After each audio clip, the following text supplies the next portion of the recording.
Is Juju Smith-Schuster bound to play on the West Coast in 2021? Could the tight end start be the way to go this season? And what are you supposed to do with Michael Thomas and drafts now? Plus, the 2020 Footballguys Players Championship fourth-place team owner Jason Hockenberry joins us to talk about his crazy ride, his favorite picks in 2021, and much more. We've got a great show for you. Farrell Elliott is here. I'm Eric Balkman. Stick around. Your high-stakes fantasy football hour starts now.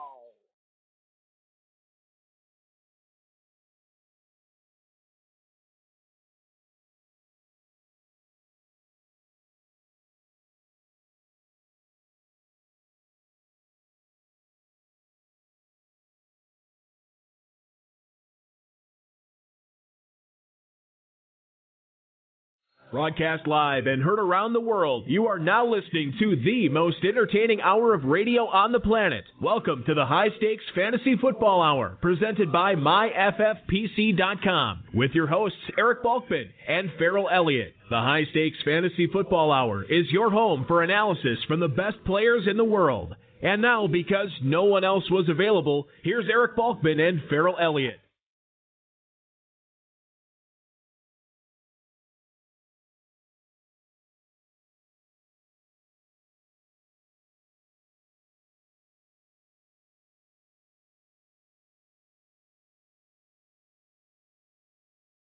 Thank you so much, Rob, and thank you to the Quiet Howlers. Remember to check out all their music at quiethowlers.com. Greetings and salutations to all of the Balkaholics and Ferrelliacs tuning in tonight. Welcome in to the latest episode of the High Stakes Fantasy Football Hour presented by MyFFPC.com.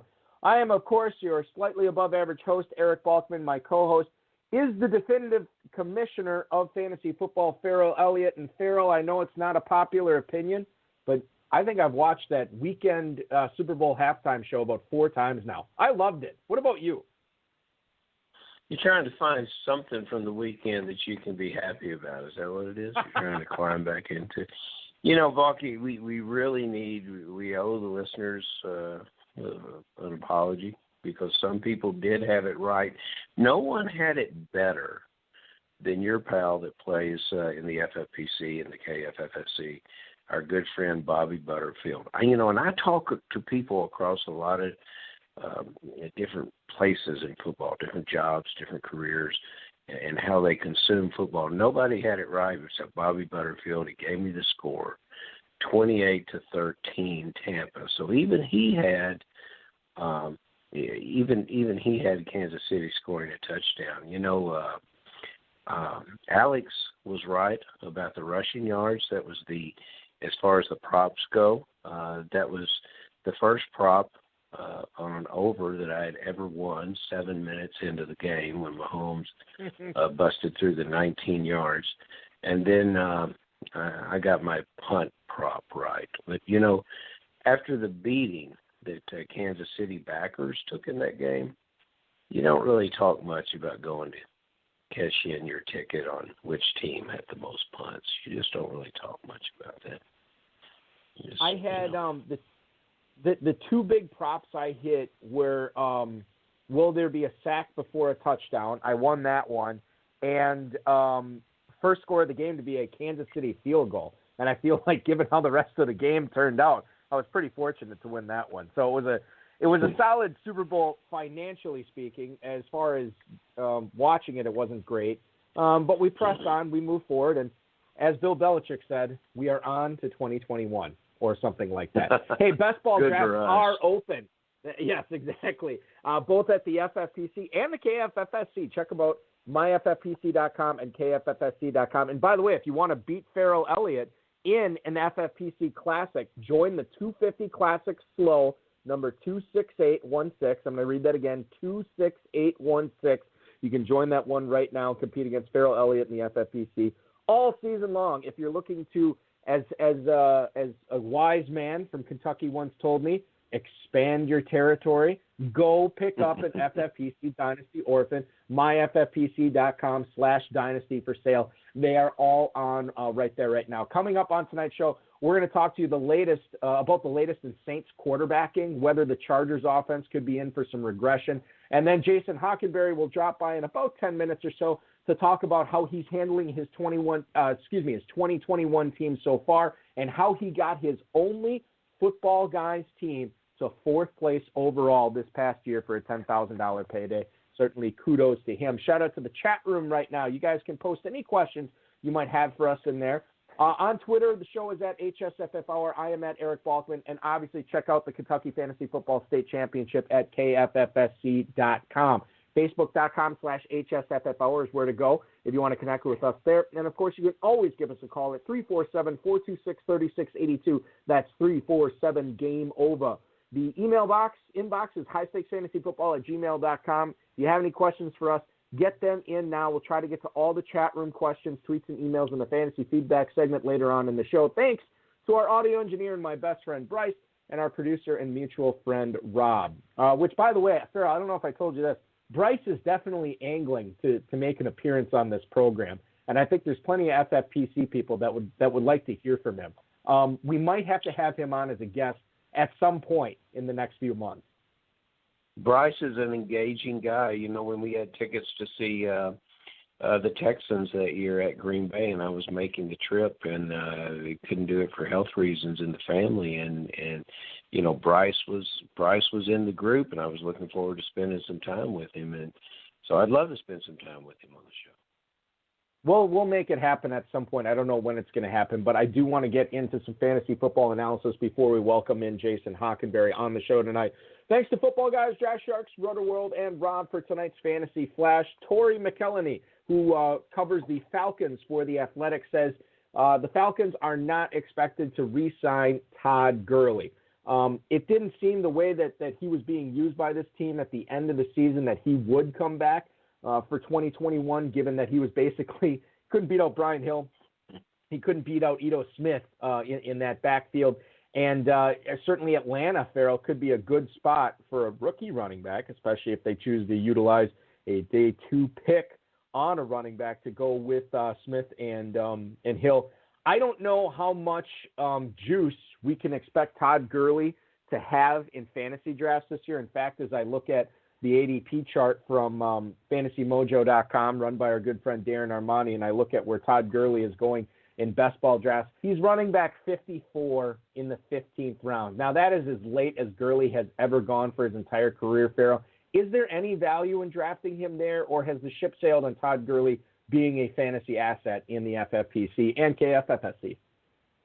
Oh, I think that is a terrific bargain for Todd Gurley.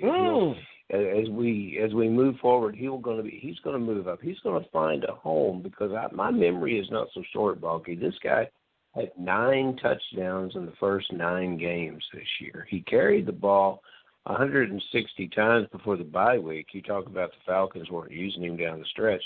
They didn't use any of their players correctly down the stretch, and all those guys are looking for jobs right now.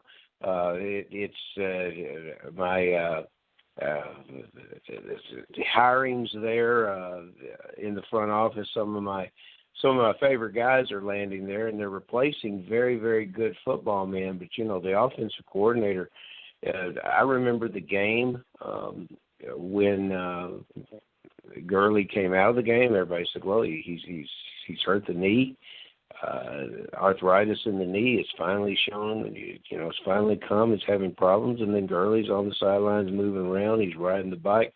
They never put him back in the game. He's well rested, 36 carries after the bye week, and this player's been in the league 6 years. He can catch passes.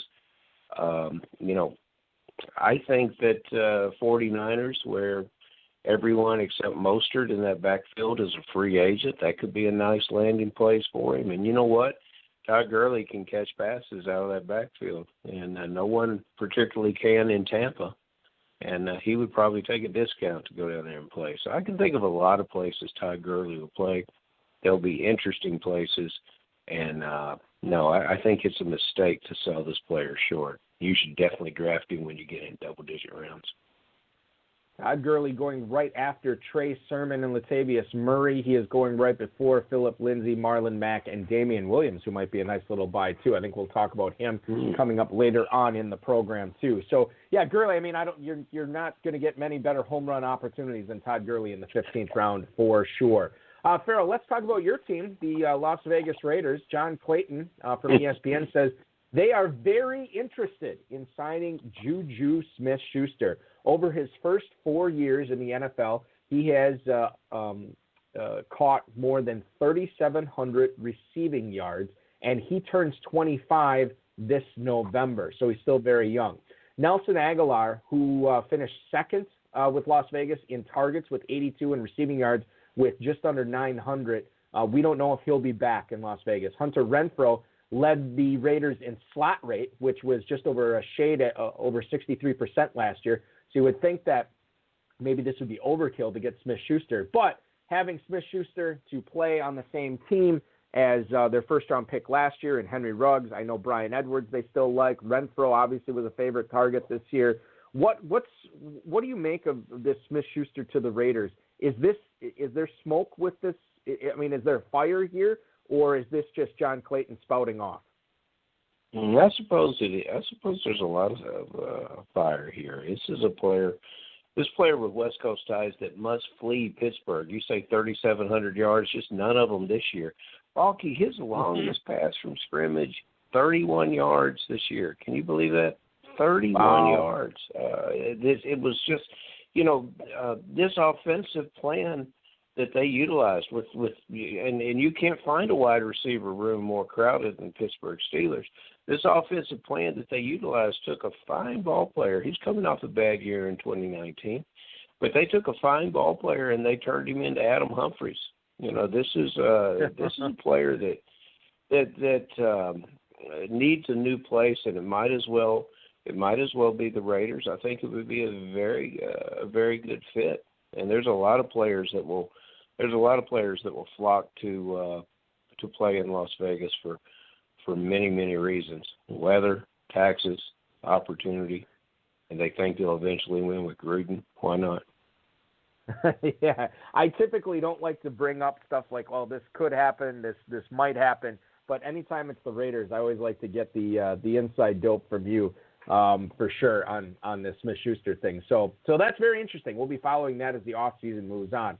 One of the things we've been following essentially since Drew Brees said that he believed 2020 would be his last season has been who is going to take over the quarterback mantle in New Orleans. Now, according to Ian Rappaport's report today from the NFL Network, Jameis Winston apparently is in the driver's seat to be the starting quarterback for the Saints next year. Now, Brees has been in the news lately because he, A, has not officially retired, and B, restructured his contract to make it things a little bit more palatable for the Saints in their salary cap situation going forward. The starting quarterback job in New Orleans, you would think, would come down to either Winston or Taysom Hill. When Brees went down, it was actually Hill that got the job and remained the starting quarterback the remainder of the season until Brees came back. But apparently Winston was impressing the Saints coaching staff in practice. Hill did make 4 starts, threw the ball pretty well, targeted Michael Thomas quite a bit. Winston only attempted 12 passes on the year, but we all remember the trick play in the playoff game where he threw it deep and got the touchdown for the Saints. Now Winston is a free agent, and if teams are going to go out, because we know there's a lot of quarterbacks changing addresses this offseason, maybe the Saints don't bring him back if Winston gets a nice deal elsewhere. But the Saints are $70 million over the cap, and if Winston does not get the contract he's looking for, could be the starting quarterback for New Orleans next year. Farrell, what do you make of a Saints offense with Winston under center, potentially throwing passes to Michael Thomas, Emmanuel Sanders, Alvin Kamara, Jared Cook, and the like? Jameis Winston will be the starting quarterback, and Taysom Hill will be the important quarterback. But it's a test of what Jameis Winston has learned about himself this year, and what kind of player he wants to be. In coming to New Orleans, he took a significant friendly contract with the Saints. and then immediately fired his agent, Joel Siegel, which not a lot of people fire Siegel. I doubt if he lost much sleep about it. He has 63 clients active in the league. But it could be, when you talk about the dollars, it can sometimes foreshadow intent. And Taysom Hill, in my words, is the important quarterback here. In the salary cap, he's the higher paid quarterback here. So I think Mickey Loomis's plan is coming together with what he wanted to accomplish at quarterback. The head coach's plan is coming together. These guys are going to try to win with two quarterbacks that are so under the market. You put both these guys' salaries together, and it'll be half of Dak Prescott's. They're going to try to win this way. They think they can, and it'll be interesting. I would not run out, and I am so – everyone needs to play FFPC slow drafts. You guys call them best balls. I call them draft masters, whatever you call them. Play them. I'm having such a blast playing in these drafts, and Jameis Winston went off the board way too high as far as I'm concerned.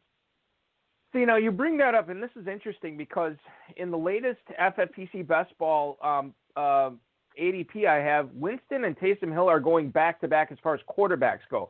Winston is the quarterback 26. Hill is the quarterback 27. Winston basically going a full round ahead of Hill in the early 12th. Hill going in the early 13th. This is after Justin Fields, Tua Tagovailoa, Ben Roethlisberger go off the board, but it is before Jimmy Garoppolo, Drew Lock, Zach Wilson, and Sam Darnold. So that's where you're looking. So, Farrell, if you're playing in a best ball format, is stacking Hill and Winston in the 12th and 13th a way that you would recommend FFPC players to go? No, but next year's winner will probably tell me it was. So but I wouldn't do it because the offense I don't think is going to be that prolific. And I would rather have two, if not three quarterbacks on my team that are going to throw the ball 500 times. And so probably a better way, yeah. I think that's how I would spend my draft capital on quarterbacks as well. Hey, we got Jason Hockenberry coming up right here in just a minute. He's going to talk about his Football Guys Players Championship fourth place overall team. The last point I want to get to before we get to Jason is another report from Ian Rappaport saying that Damian Williams and Laurent Duvernay-Tardif, MD, are going to opt in for the 2021 season. I bring this up not so much for Duvernay-Tardif, but for Damian Williams, who in 2019 had over 700 rushing yards and 7 scores before he actually took it to a new level for the Chiefs in the playoffs.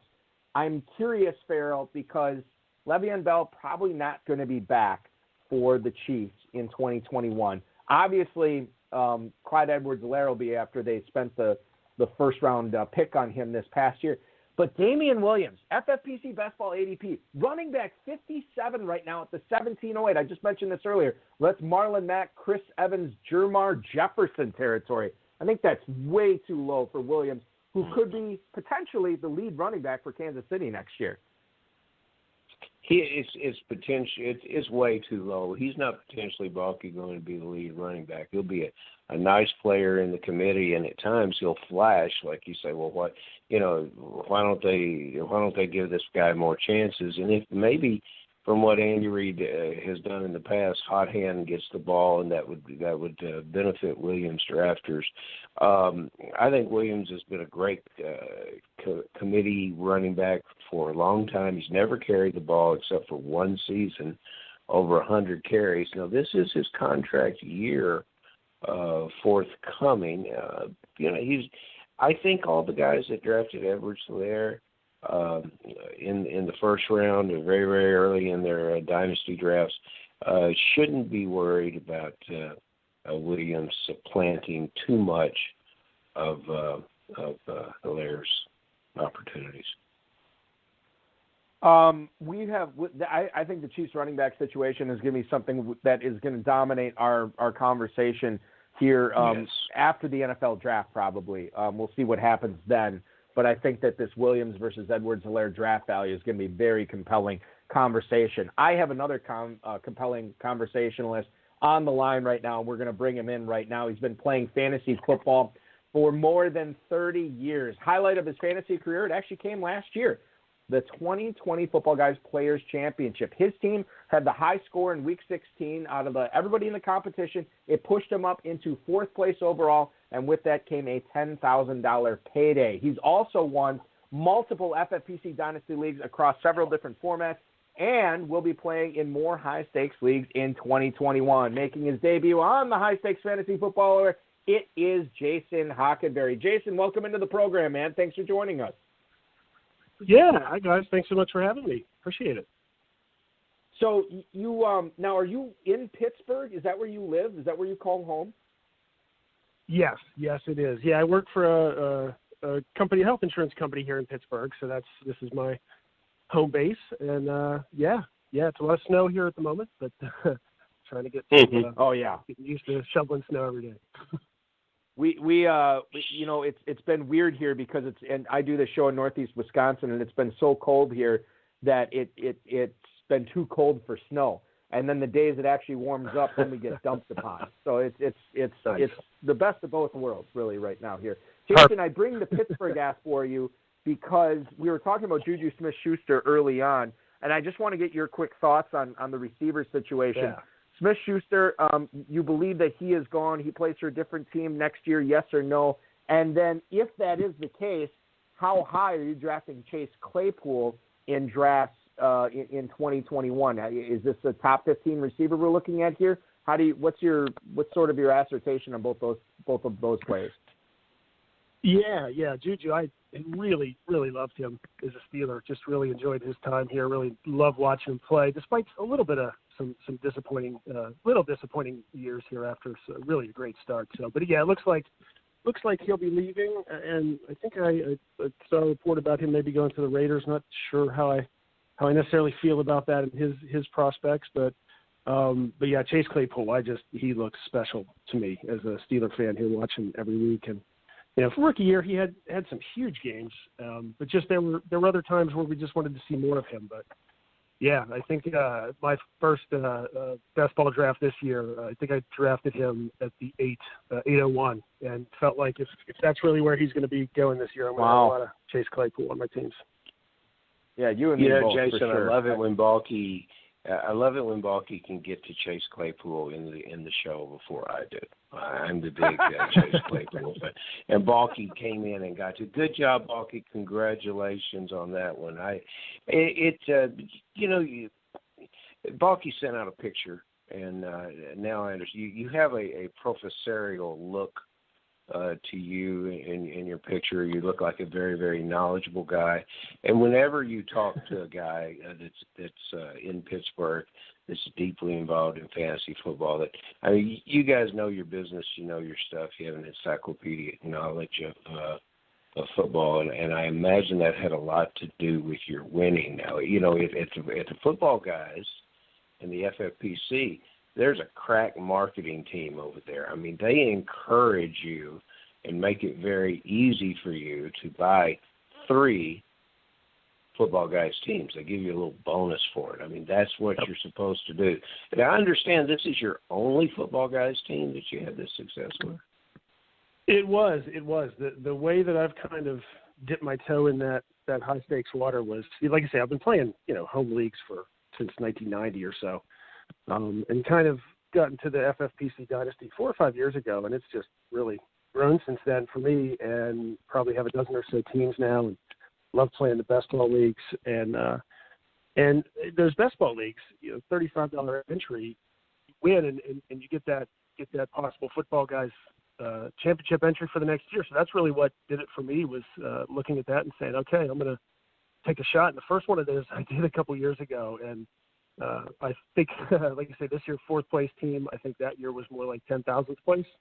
One of those drafts where my first five draft picks all got injured, and it was just a mess. So I'm like, well, I need to get back in there and do that again. So the second time. Well, your Monday night spoke about it. That Monday night that your score topped everyone and propelled you to this lofty status. Now, did you? You live with those dynasty teams that you draft, and you have a feel in and out for them.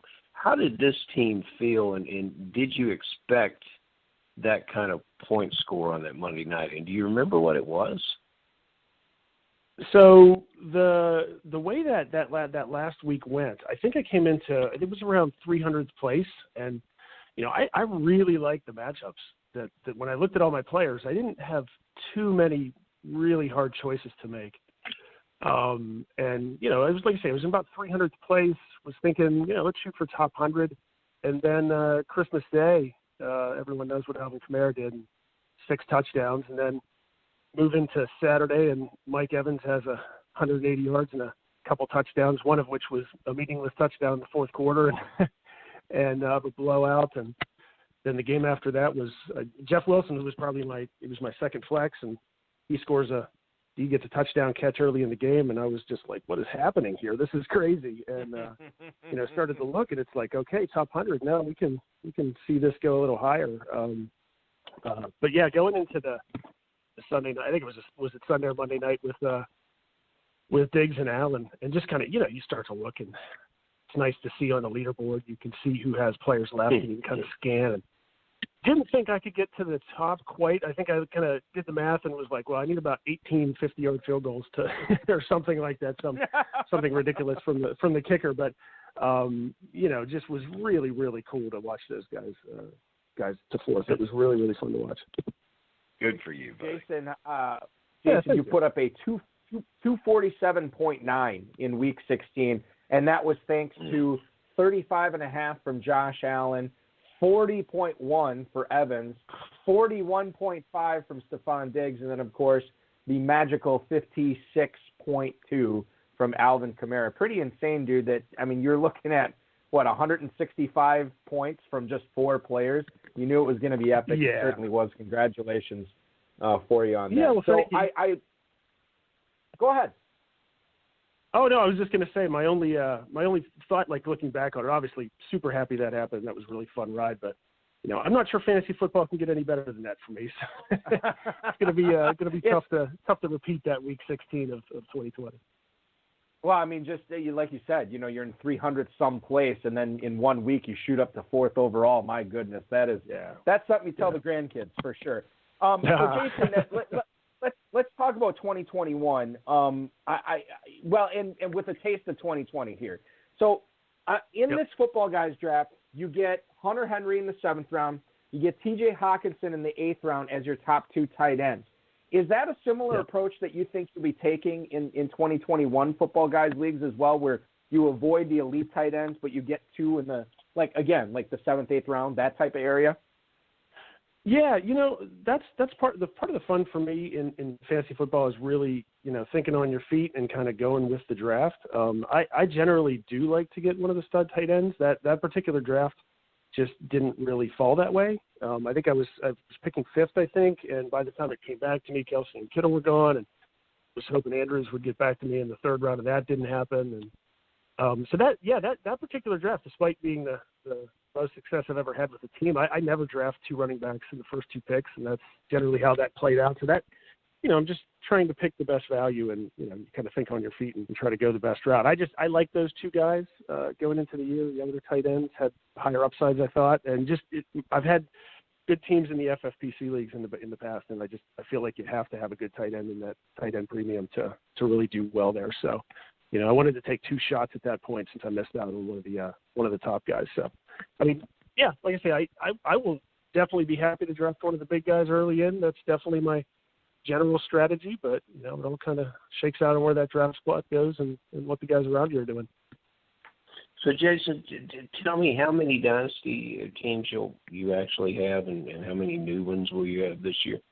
How many rookie drafts? Yeah, I think I'm up to 10 or 12 at the moment, something around that. I don't know. I'm probably about maxing out, but they're for my taste and how much I can handle.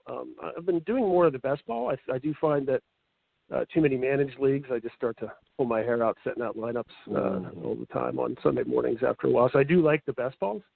So I think I'm gravitating more towards that type of if I do any startups. But I can't help it. You start to do these things, and you've got a special. Too much fun with trades.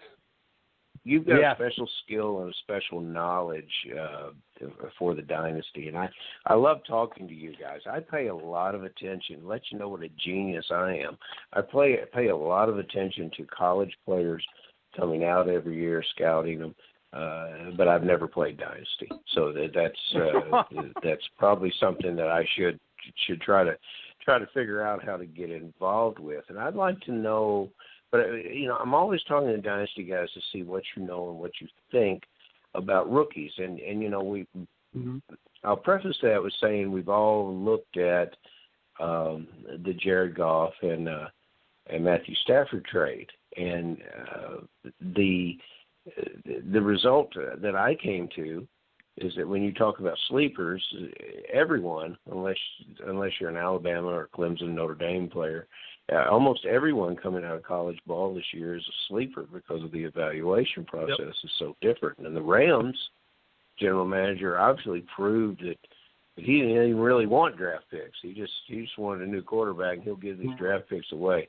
So in looking for sleepers, or looking for players, rookies that you are willing to share with the listeners, that no matter what the format, would be players that you want to be engaged with and at least aware of for the upcoming drafts. Yeah, for me, have a couple. Yeah, absolutely. I mean, I'm not a huge college football follower at this point. I mean, I am in one Devy league, so I feel like that keeps me a little engaged in paying attention with it. And actually, I've been in that league for a couple of years, and my first Devy buy in that auction was Rondale Moore. So very excited to kind of see where he goes. He's kind of high. I mean, he had a great freshman year. Not so much the last couple of years, but I'm really excited for him. I'm not sure where he's gonna fall. I don't know if is he gonna be in the top 6 of that first round, or is he gonna fall closer to the end? I'm not sure. I'm really watching him. Very interested in seeing where he goes and what he does. My general strategy on the. I'll just interject real quick, Jason.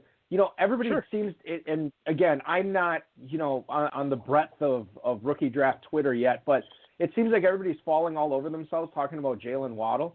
But, man, Rondale Moore does a lot of the same things that Waddle does, and I know they both have injury concerns, but when you consider, and it's going to depend where they go, obviously, for role and everything. But, man, Moore does a lot of good things, and I don't think people give him enough credit for it. Yeah, I have high hopes for him. And just kind of my general dynasty strategy is I like to pick up a lot of second-round picks and kind of like to take some of the shots at running back there. Last year that was kind of turned into Antonio Gibson in a few leagues, and that worked out well. And, so I'm kind of looking at like Kenneth Gainwell or Jamar Jefferson, those guys right now. But, again, it's so early and it's hard to know who's going to land in the right spot. Just making me think back to last year to the mistake I made in one league. I was lucky enough to have the 101 and was completely convinced that my pick was Jonathan Taylor the whole way up until the NFL draft. And then CEH goes to the Chiefs and talked myself into that pick, and pretty much have regretted that one ever since. What's Balky funny say? about that? Think long, think wrong. Yeah, there you go. No, you know what's interesting about that is when I was drafting at Kentucky, I drafted a ton of teams in Farrell's KFFSC this past year, Jason, and I tried to draft all over the draft board, early picks, late picks, mid picks, and the one player I really regretted not drafting at all that whole weekend, Clyde Edwards-Helaire, and I forgot about that pretty quickly because I was like, man, I avoided that landmine in all those drafts, and I did end up with him. I had the 101 in Dynasty too, and I hadn't made up my mind what I was going to do on that, but I also did go CEH. Thankfully, I got Taylor and a couple other ones to soothe my pain a little bit, but that I'm not feeling great about it right now. We are. Yeah, I'm going to make this even worse for myself and tell you about a trade offer that I got after I picked CEH. And what was someone who really wanted to buy him. He really wanted to buy him, and it was Alvin Kamara for CEH, and I turned it down. I talked myself into not doing that, and then And then he came back and he offered me Alvin Kamara and a first-round pick this year, and I still was too committed at that point. Oh! Yeah, I know. I shouldn't even be saying this on the air, but I did that. Well, listen. I'm glad. Here's the thing. You know, a lot of people assume the guests we have on the show, they do no wrong. That everything, every decision they make is a Midas touch. And it's good to humanize yourself here with the voters, that you are not a fantasy football demigod. You make bad decisions just like everyone else every now and then. And we'll move past that, because I know it's probably still a sore subject for you. We're talking with Jason Hockenberry. Thank you. Fourth place team in the Footballguys Players Championship this past year here on the High Stakes Fantasy Football Hour. Throw it to the chat room right now. Hudson Kern Reed wants to know, and we'll shift this back to a redraft question here as far as Pittsburgh receivers go. Do you like Chase Claypool better this year, or do you like Deontay Johnson better this year in redraft? And I'll frame this by saying, according to the ADP right now, Claypool is going off at wide receiver 27 at the 606. Deontay Johnson, wide receiver 23 at the 508. Jason, I have a feeling that you'll be drafting Claypool over Deontay Johnson, right? Yeah, and that's the thing. I just, again, being a Steelers fan, watching the games every week, Deontay Johnson he's just so tempting. He's just so good when he gets the ball in his hands. But, you watch just too many drops, too many bonehead plays, just bad body language, all those kind of, intangible things. You just see way too much of it. And just Chase Claypool just looks like a different kind of player to me. So, yeah, I'd definitely be doing Claypool over Deontay, even though I do love him. I really want to love Deontay, but he's one of those guys, if he has another year like that, people in Pittsburgh are going to turn on him pretty quick.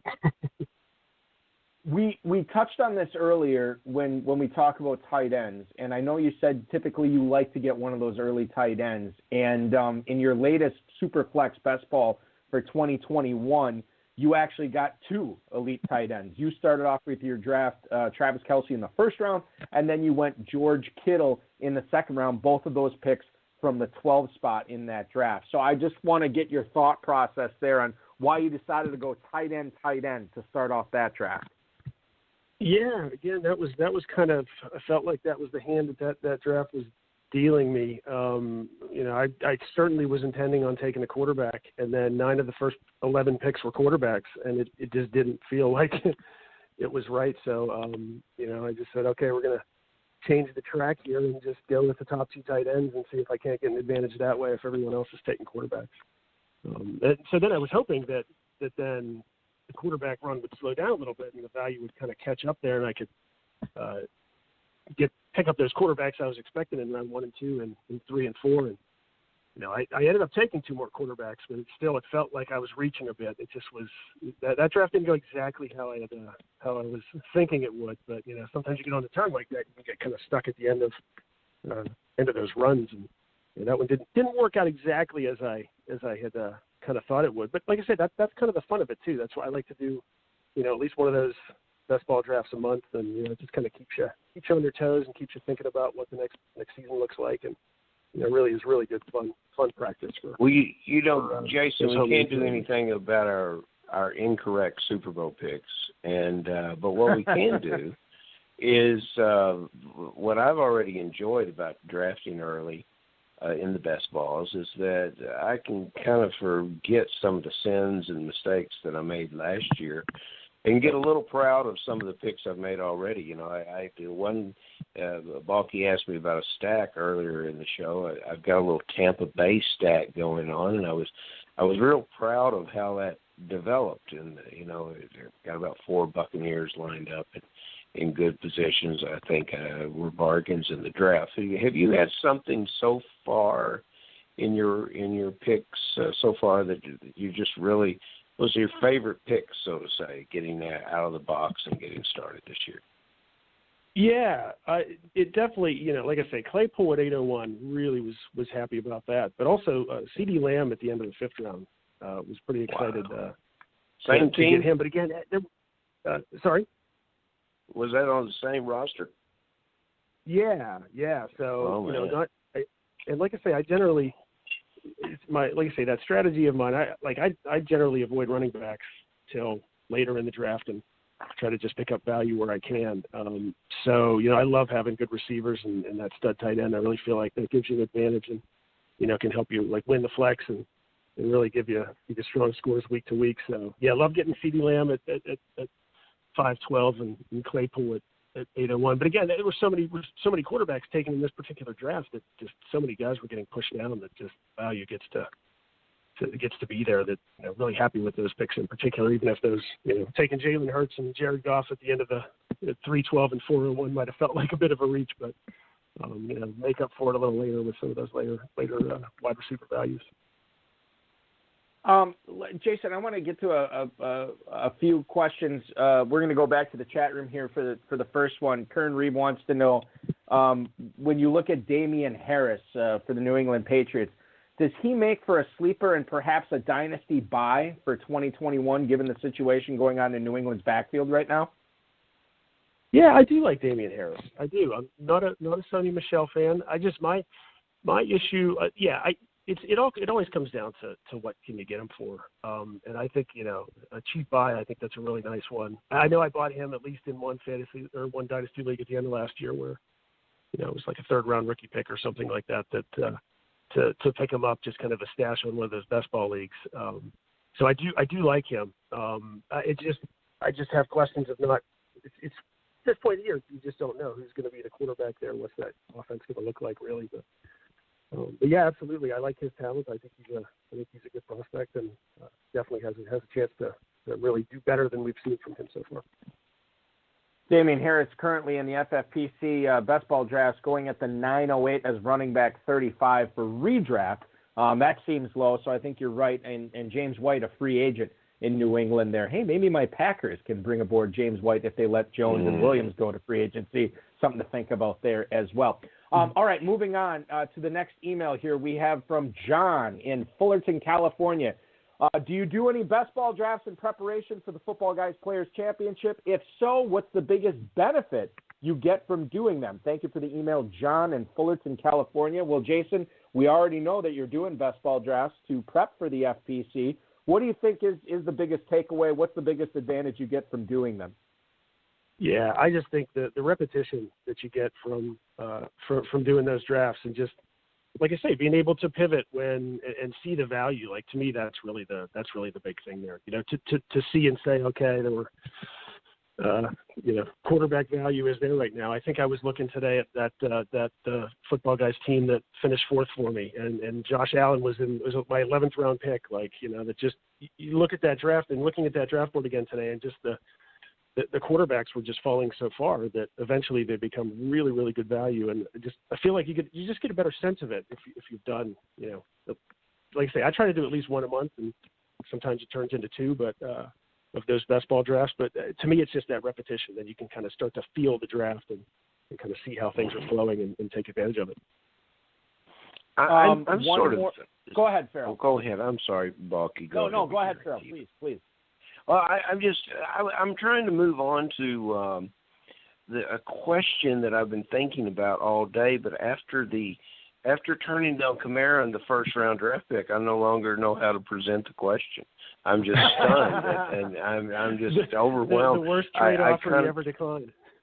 I know the answer to this question is already you've probably reached for the hard stuff in the liquor cabinet and trying to get over that one. It's I wonder, just like you reaching for that bad bottle of bourbon in the back, just kind of like not the good stuff. You want the old, very old Barton in the back would be a brand that Absolutely. You would reach for when you want to do pain to yourself, when you really want to, when you really. Yeah, but is there somebody that you see in the draft so far that you think drafters are reaching for? Somebody that's an attractive player, but he's going beyond his, because Harris is a perfect example of a player that is falling. So who's a player that you see coming off too soon that you say, I wouldn't have done that? He doesn't have to be a player going early. He's just a player going anywhere that you say is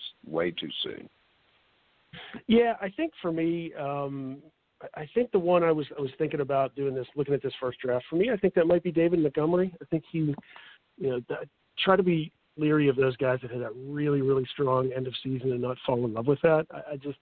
Like, to me, that's a guy I'm likely not to draft just kind of based on how hot he was at the end of the year, and I'm just not sold that he's that good of a player. So he's probably the one for me that I'm probably steering clear of if he starts to shoot up based on that really hot performance he had at the end of last year.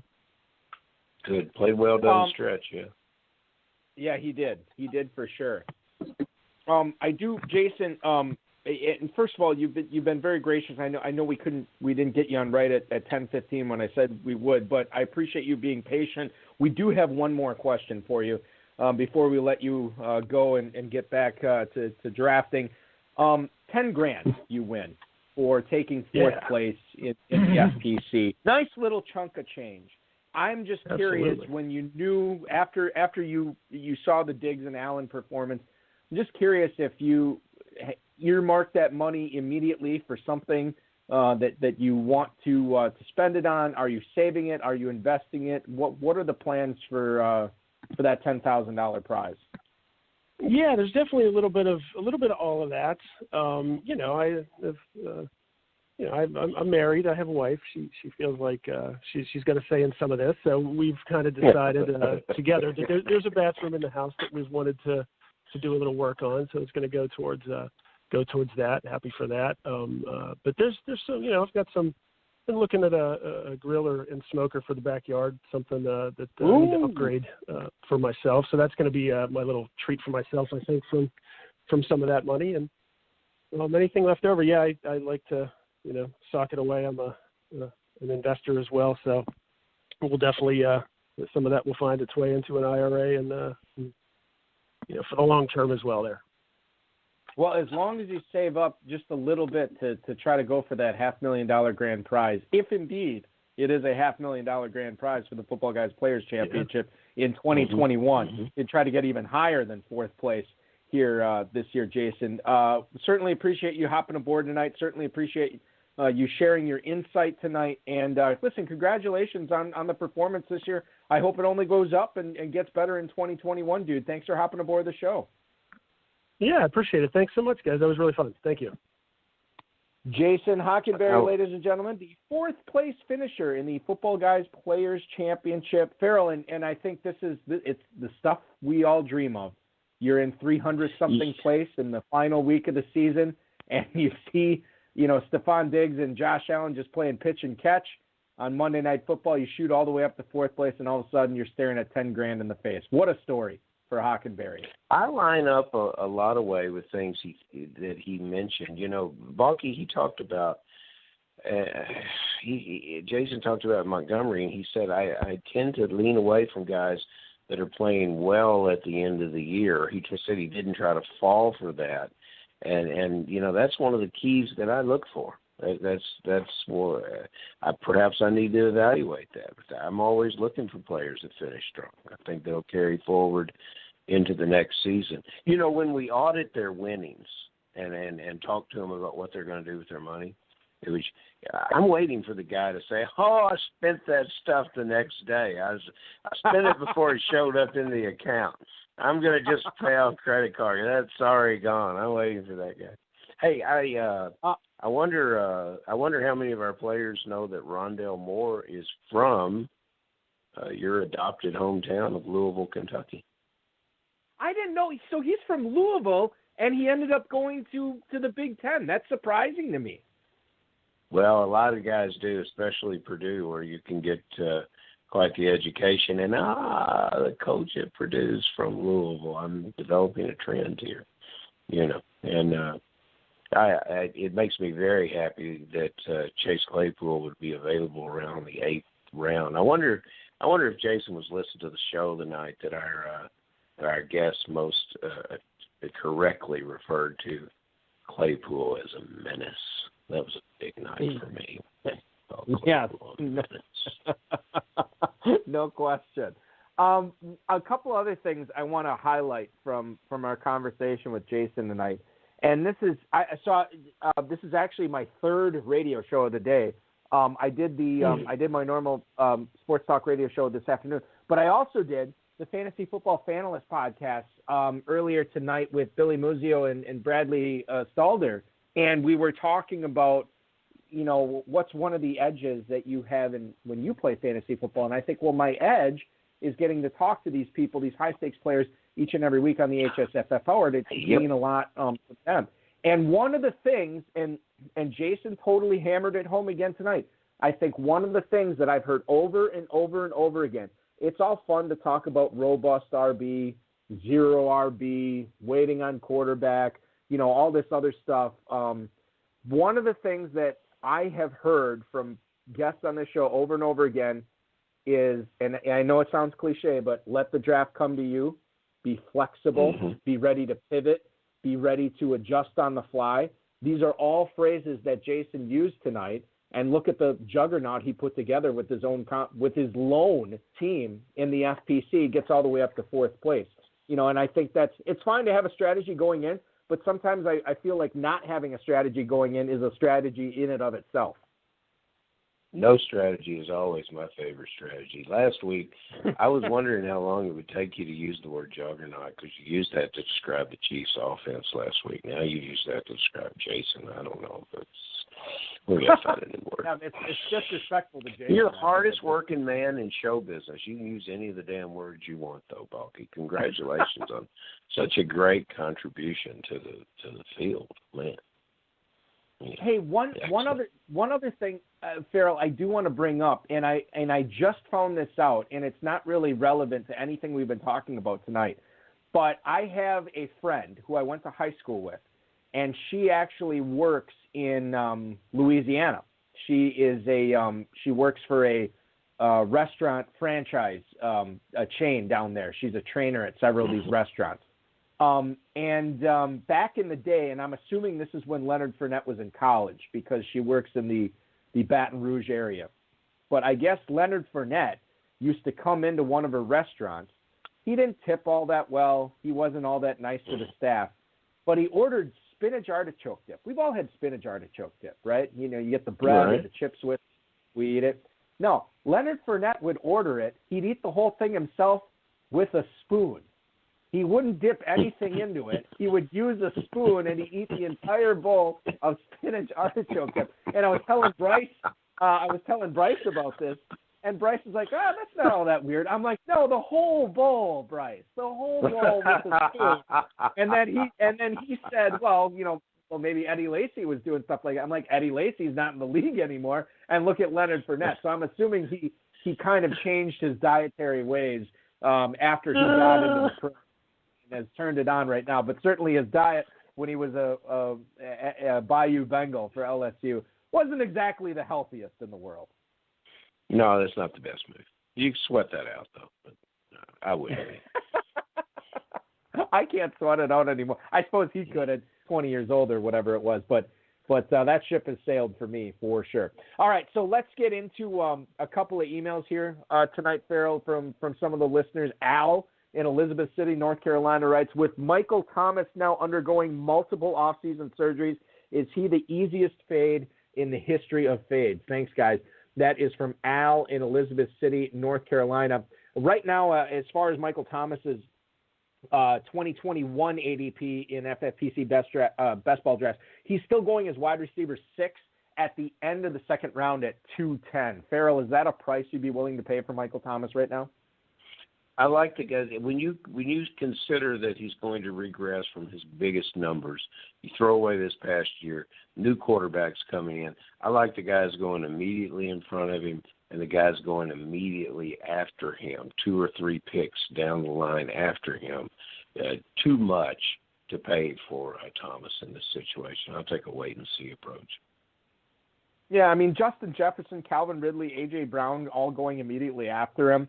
I think that represents some significant upside. And that's just the wide receivers. There's plenty of running backs going after him as well. I don't know if I'd be investing in Michael Thomas at that point. Okay, next email is from Eddie in Minneapolis, Minnesota, fellow Midwesterner.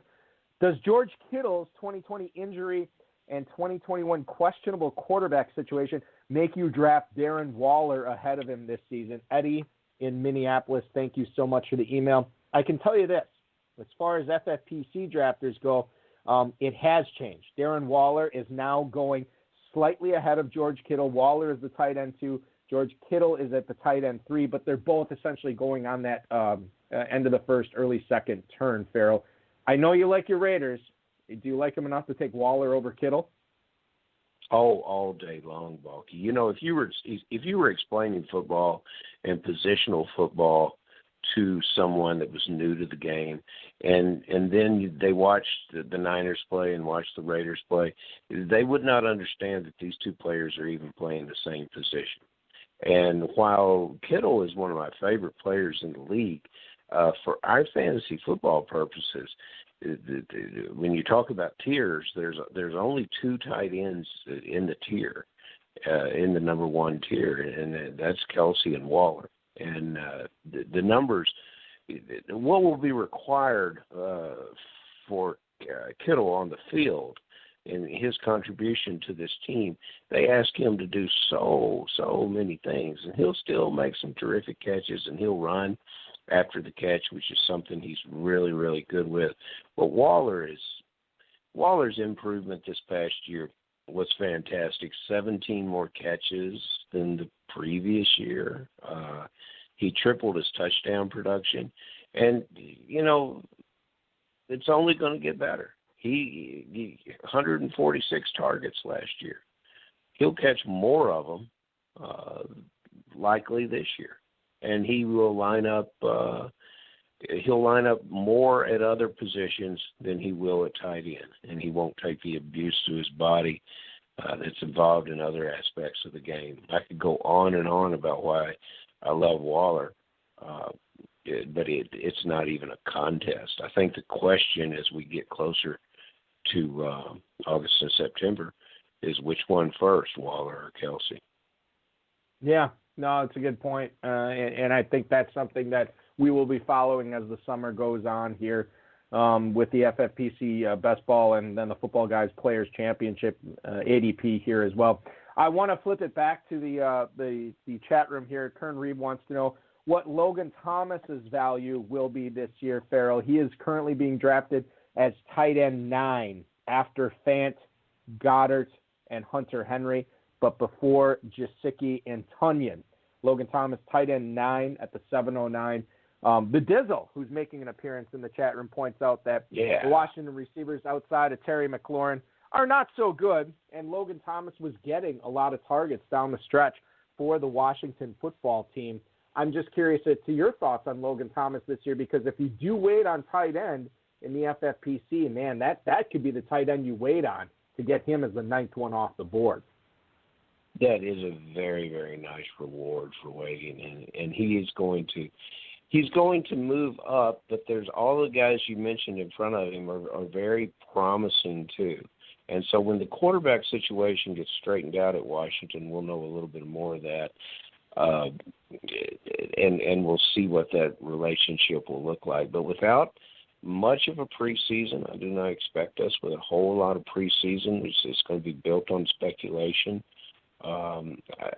If Thomas holds at this position, that would be the tight end that I would target there, and I would encourage the Dizzle to take another look at wide receiver Cam Sims, the kid out of Alabama. I think that's a developing quarterback on the Redskins roster. I said it, Balky, my bad.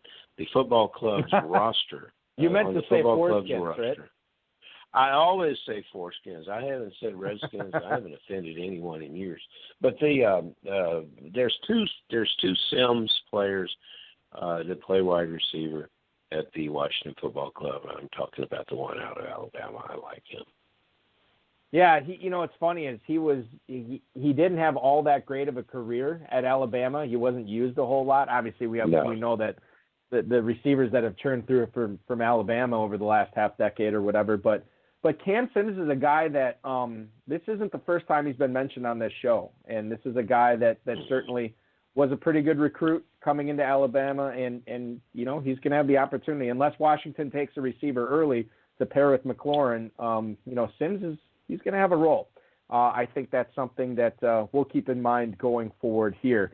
Farrell, I want to get some more emails, but we will save them for next week because they are not time sensitive. So I will bid you adieu. I thank you for popping on with me tonight I know today was a busy day for you, so certainly the listeners and myself appreciate it. And I will bid you adieu for the weekend, man. Have a great one, and we'll talk to you again next week. See you next Friday, Balky. Farrell Elliott, ladies and gentlemen. Remember, you follow him on Twitter at @JFarrellElliott, but check out the Kentucky Fantasy Football State Championship at KFFSC.com. I know I'm in a couple of leagues in there already for 2021, looking to fill those up so I can start drafting, which I definitely have an itch to do here as we are in mid-February already. Got to get drafting. Always be drafting. What's the GOAT District always say? Always be balling, always be drafting. That is what I will be doing. Ladies and gentlemen, thank you so much for tuning in tonight. I do want to remind you, the Fantasy Football Fanalist podcast, you can check that out.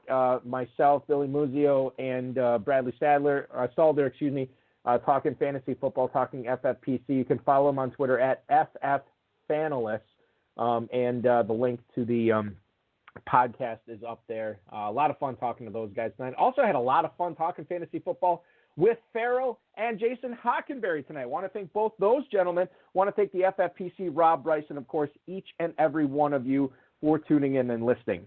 Next Friday, how about a $500,000 winner? Yeah, that's right, another one for the FFPC, quoting DJ Khaled there. Stephen Rannigan will come back to the program to talk about his big $500,000 win in the world-famous FFPC Playoff Challenge. That is at next Friday at 10/9 Central. Very excited for that one. I want to remind each and every one of you to register for the Best Ball Leagues and Dynasty Orphans right now today. Best Ball, myffpc.com, and then the Dynasty Orphans, myffpc.com/dynasty for sale. New ones are being put up there every single day. Some pretty good deals there, too. And don't forget about our friends over at dynastydepot.com.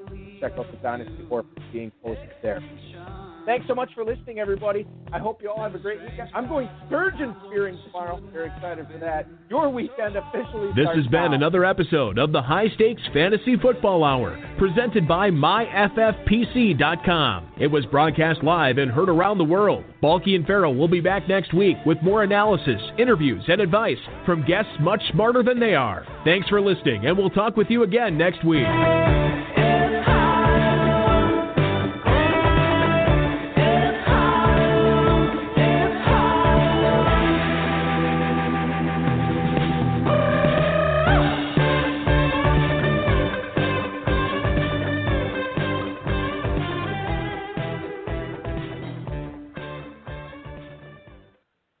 By the way, I know I plug the FFPC and my own fantasy football podcast a lot on the show. I want to promote something tonight that has nothing to do with FFPC, and I know Hudson Kern-Reeve, who is in the chat room right now, will probably agree with me.